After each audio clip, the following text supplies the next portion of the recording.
Hello everyone, this is Jack PS9 and we're here at Teaching Tower. As you guys can see, definitely not the best builder, okay? This was even done in creative mode. This is probably the best thing that I've done though, sadly. Yeah. Well, anyways, yeah, don't mind that over there. That was me testing something out. That I am actually going to be showing you guys, just not right now. But if you guys are wondering how big of an area that is, it is a 25 by 25 area, alright? But that's not the main focus for this episode. The main focus for this episode is actually,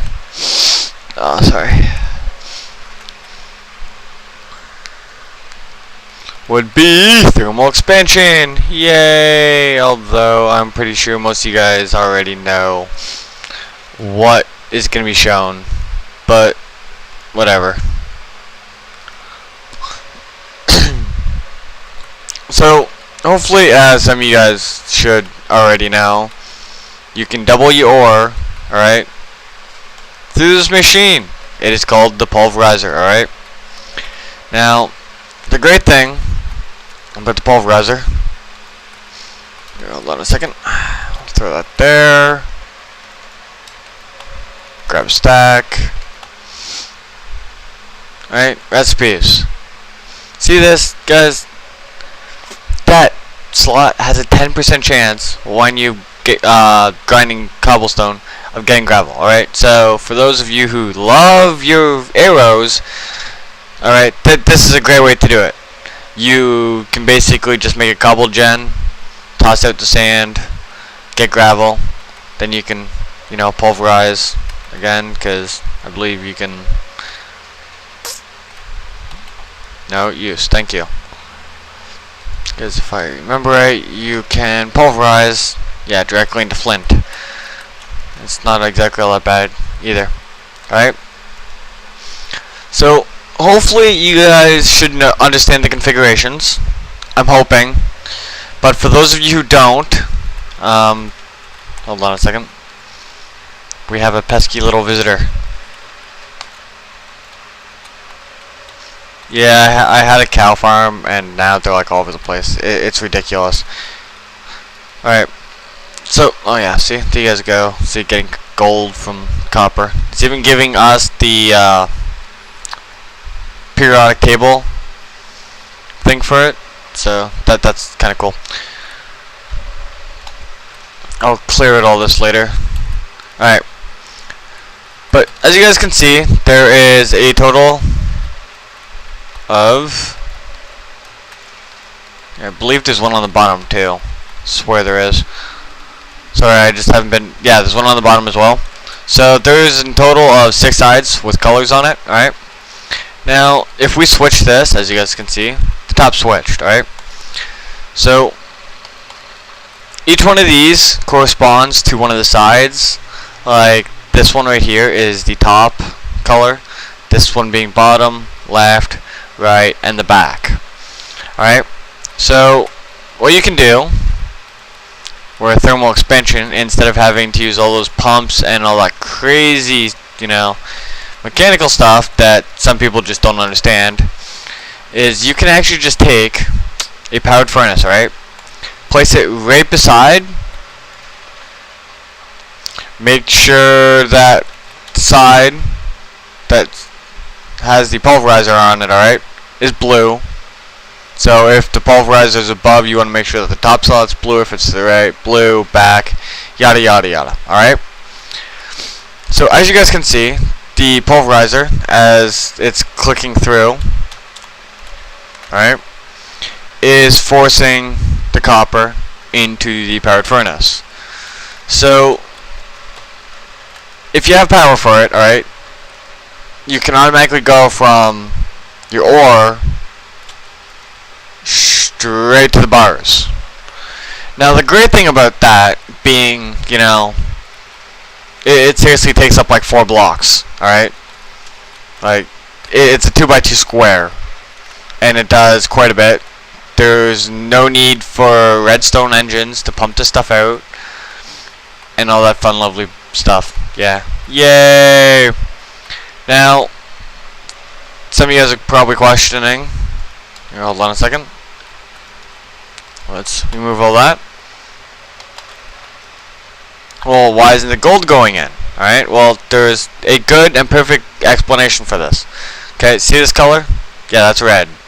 That's yellow.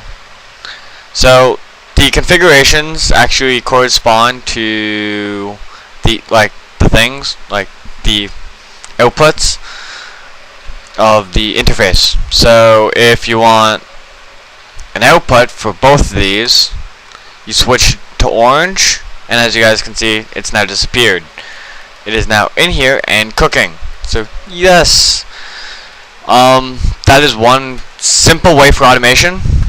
And for those of you who now know, I believe, yeah, the hoppers, right, can also go on top of these to furthermore, like, oh yeah.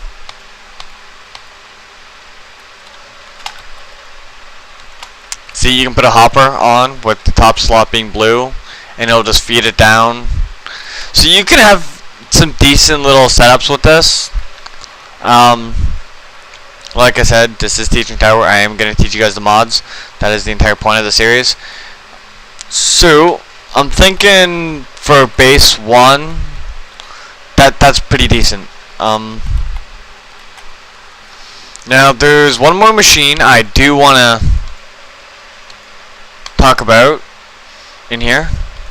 Let me empty all this stuff, and it is called the sawmill. Alright, early on, if you like building stuff out of wood, this is a godsend. Alright, it is a bloody epic tool. I love it. It's great, especially if you're using Stirling engines, and I will get into the reason for that as soon as I can find a power cell. There we go. So as you guys can see, this thing's filling up with power. Same interface, all that fun lovely stuff. Alright, now the bonus to the sawmill, alright, because as most of you guys should know, hold on, let me go non-creative. Alright, that gets you 4 pieces, alright, 4. But if you put it into a sawmill, let it go through, you get 6. You also get a bonus little item called sawdust. So right there, you are getting an extra 20 or what is that? 50% increase of like wood, of that exact type of wood, plus sawdust.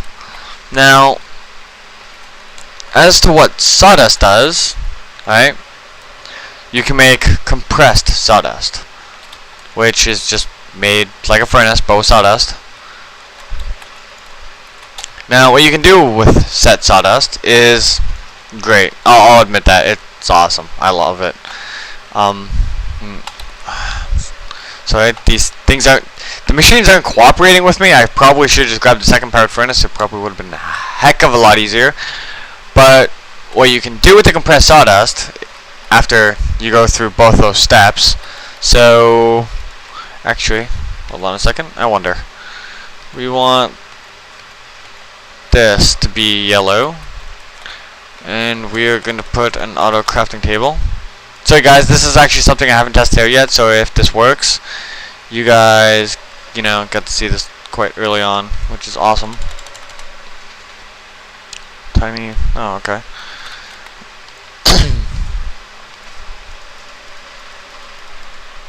Alright, so that there, now we need some wood. Like I said, haven't tried this.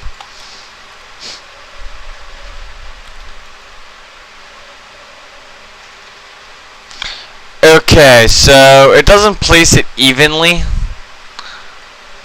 So, not the best thing to do, alright? Do not do that.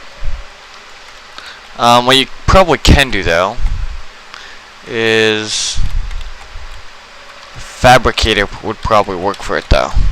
I'm guessing.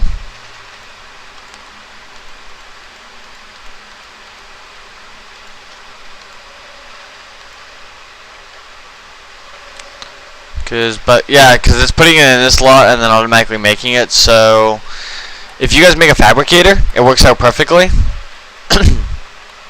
And then you can probably take a powered furnace, which actually this will get right into my point that I was about to show you anyways.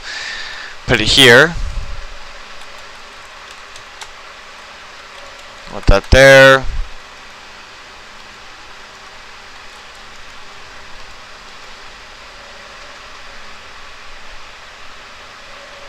Alright, so fabricator does not go into thermal expansion machines.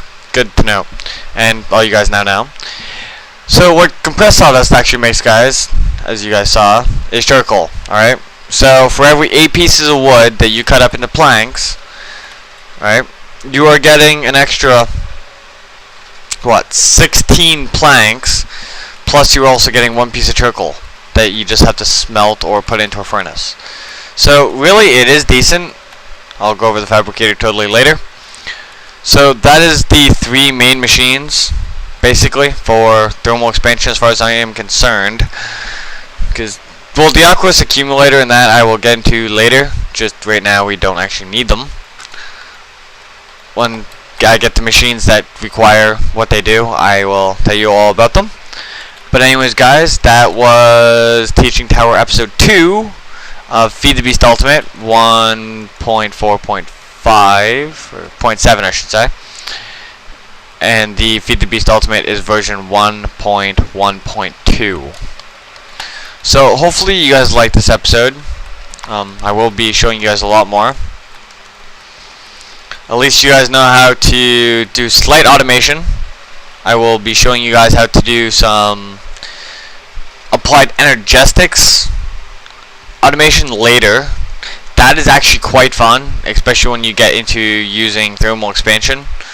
So hopefully we can get into that quick, but that requires me to get into some other mods as well first. So I will see you guys all later, and yeah, all have a nice day. Peace.